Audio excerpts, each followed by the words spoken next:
Bienvenidos a la sesión 7 del curso de planificación en la responsabilidad social empresarial. Estamos viendo dentro de la planificación de la responsabilidad social lo importante que es la planificación de los riesgos, es decir, la identificación de los riesgos que pueden ocurrir en cualquiera de los stakeholders. La planificación tiene que incluir una adecuada gestión de los stakeholders y de los riesgos que pueden aparecer en ellos. Bien, entonces hablamos de establecer el contexto específico del sistema de administración de riesgos. Para ello tenemos que separar los componentes que nos ayuden a encontrar cuáles son los escenarios de riesgo para cada grupo de interés.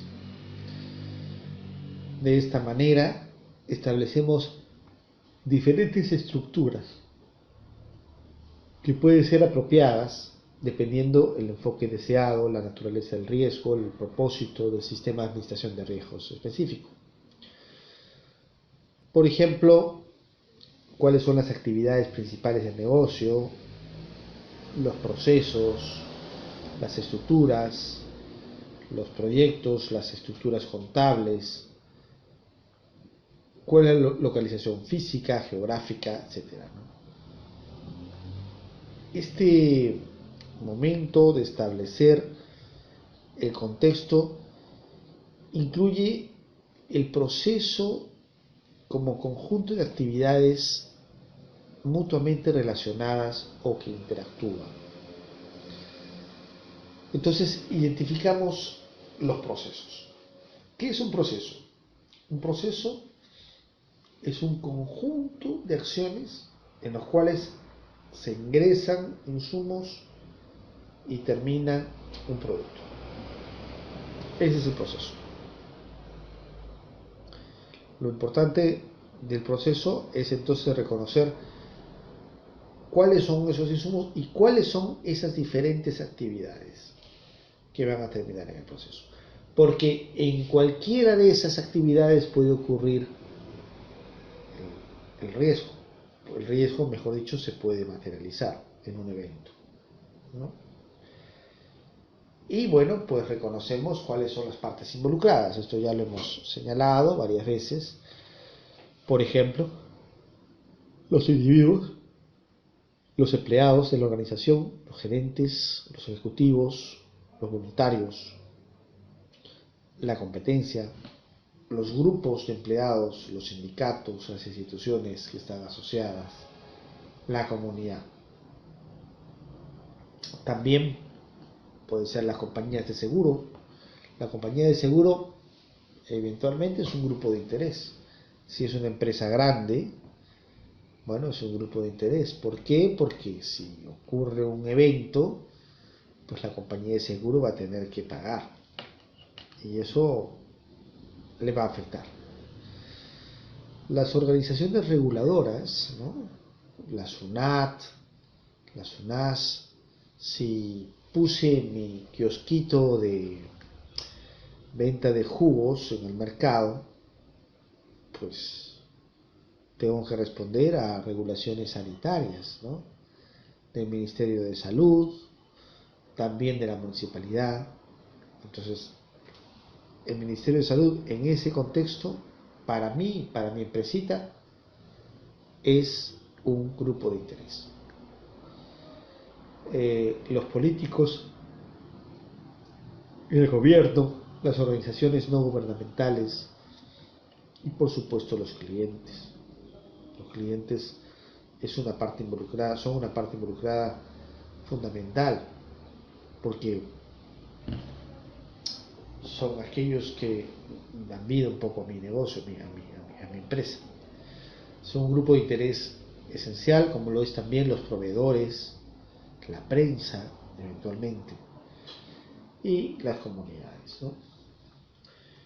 Bien, entonces, cuando hablamos de identificar los riesgos, hablamos fundamentalmente de entender cuáles son las fuentes de riesgo, cuáles son las fuentes de las cuales tengo que tener cuidado, cuáles son las áreas de impacto, es decir, tengo que identificar dónde impactaría este evento si se materializase el riesgo.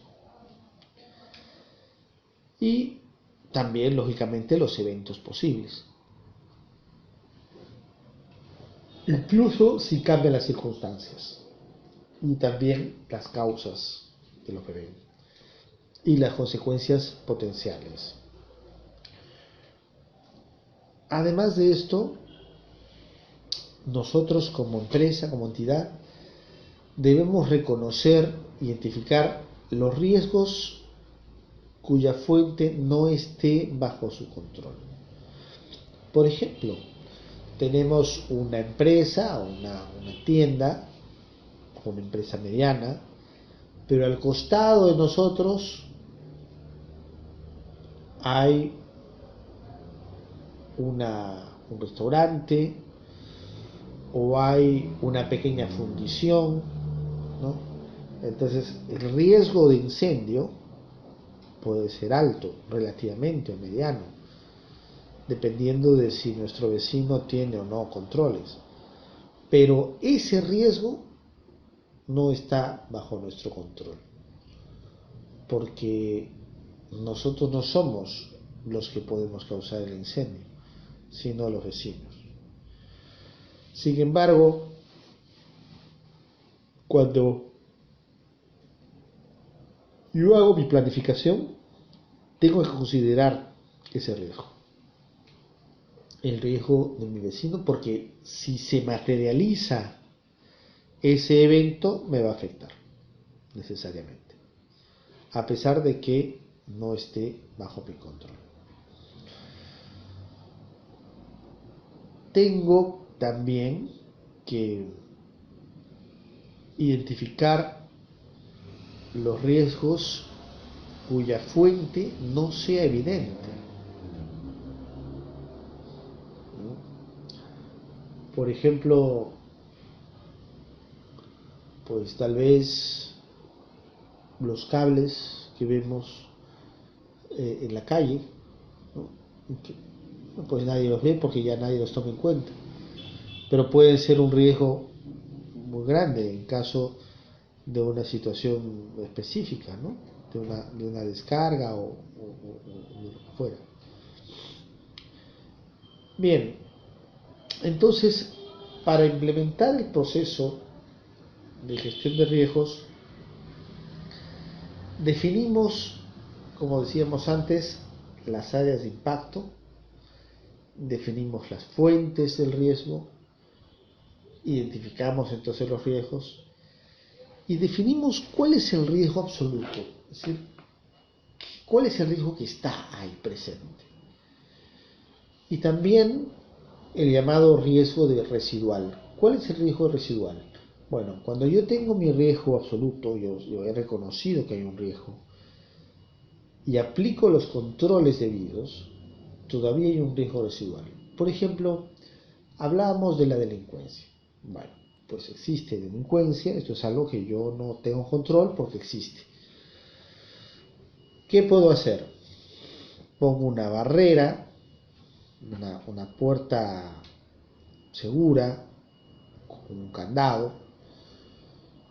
Estoy contratando el riesgo. Pongo una cámara conectada a la central de la policía. Bien, estoy tratando el riesgo. Cuanto más cosas ponga, más reduciré el posible riesgo, ¿no? Nunca será riesgo cero. ¿Por qué? Porque siempre habrán delincuentes. Entonces, yo nunca voy a poder pensar que he reducido a cero el riesgo. Pero puedo reducirlo a niveles mínimos si es que tengo una muy poderosa barrera de contención. Bueno, pero aún así queda un pequeñísimo riesgo, pequeño más grande, incluso habiendo aplicado el control. Ese riesgo que me queda, que es un riesgo que está ahí, ese es el riesgo residual. Como yo no puedo decir que nunca más me van a robar, que ya estoy completamente seguro, como yo no puedo decir eso, porque por más barreras que ponga, siempre hay alguna posibilidad de que el riesgo se materialice. Ese riesgo que queda después de haberlo tratado se llama riesgo residual. Bien, eso implica, manejar planes de acción, implementar planes de acción y tener áreas de impacto identificadas, ¿no? ¿Qué es el área de impacto?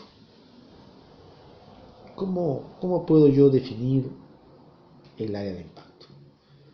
El área de impacto es el objeto que esté en riesgo. Entonces es cualquier recurso, cualquier bien, cualquier oportunidad al cual la organización le asigna un valor y su afectación también. La afectación de ese valor podría comprometer el cumplimiento de nuestros objetivos, ¿no? Ese es el área de impacto. Cualquier cosa en la que que es valiosa, ¿no? Y que si se afecta puede comprometer los objetivos. Por ejemplo, pues las cosas, ¿no? Es un área de impacto. Lógicamente, si me roban mis cosas, si son cosas valiosas, pues eso puede comprometer que logre mis objetivos, porque voy a requerir reponerlas, porque a lo mejor no voy a poder reponerlas, en fin, ¿no? La infraestructura es valiosa, ¿no? Un incendio, un terremoto que destruya mi infraestructura, pues me va a dificultar cumplir mis objetivos. No es que no los vaya a cumplir, podría ser que logre reconstruir, que logre hacer un préstamo, lo que fuera, pero sí los va a afectar. Es decir, va a dificultar que logre mi objetivo. Y lógicamente el área de impacto más importante son las personas, ¿no? Finalmente una cosa se puede reemplazar, una casa, un edificio, con esfuerzo se puede reemplazar, pero una persona sabemos que es irreemplazable.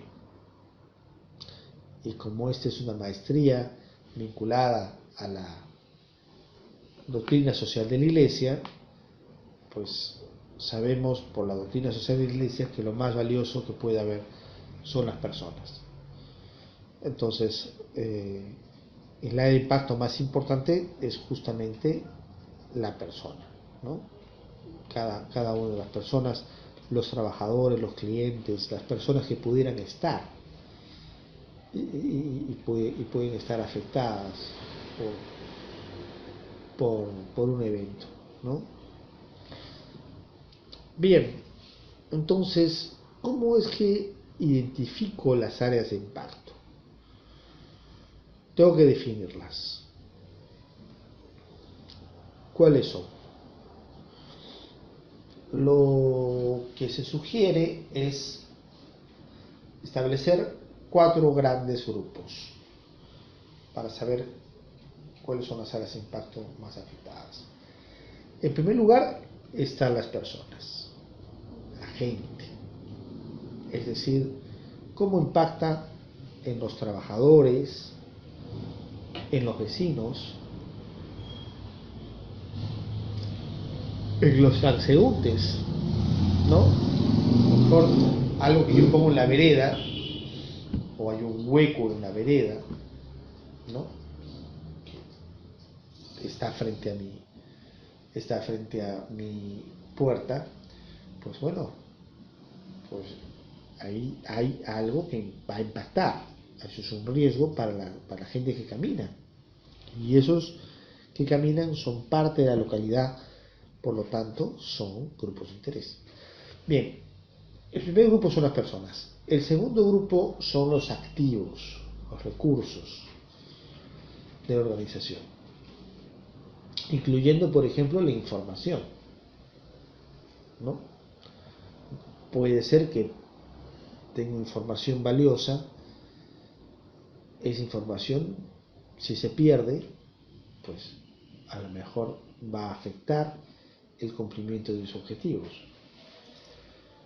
Las cosas, los bienes que tengo ahí, lógicamente, son importantes.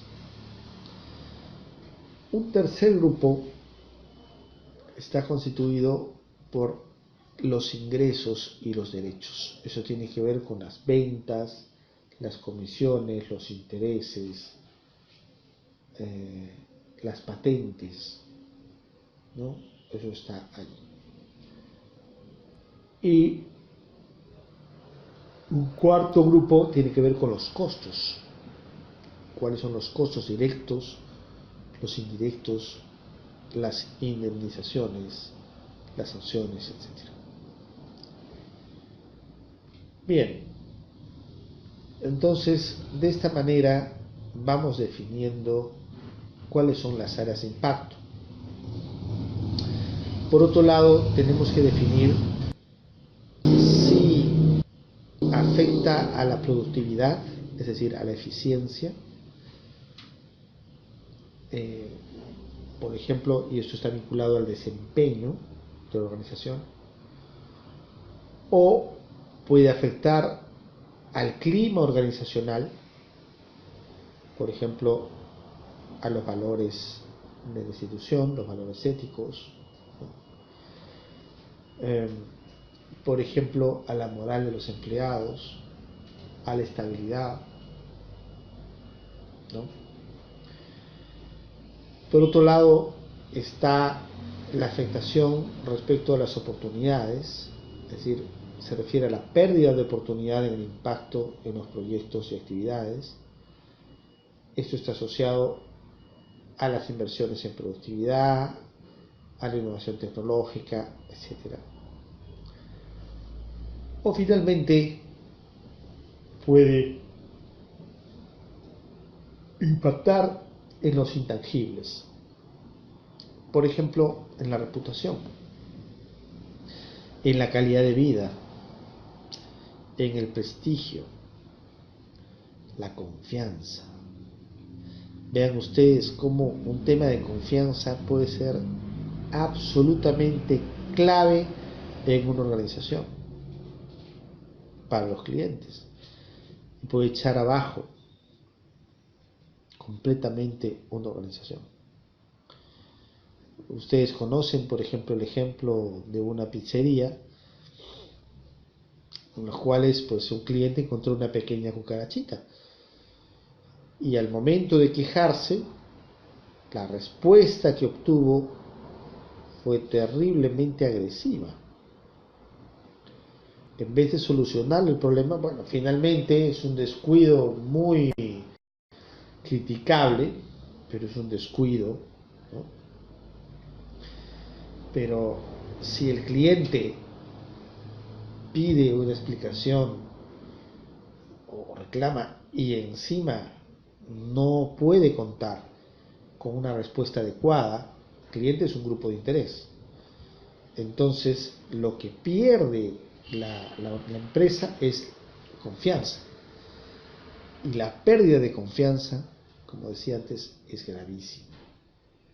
Porque en la confianza es que se basan las relaciones humanas.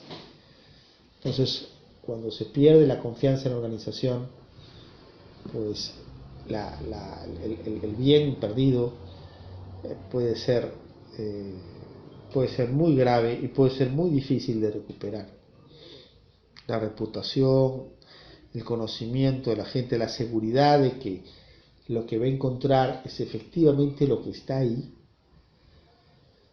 o lo que será prometido, es un elemento muy importante, no solamente en las empresas grandes, sino también en las empresas pequeñas, ¿no?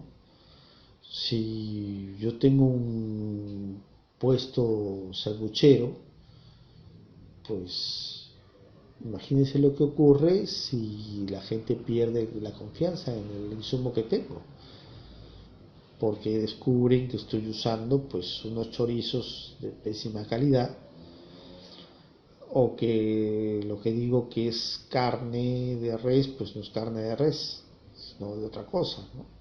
Entonces imagínense ustedes la pérdida de confianza, pues mis clientes que son stakeholders, la pérdida de confianza puede ser irreparable.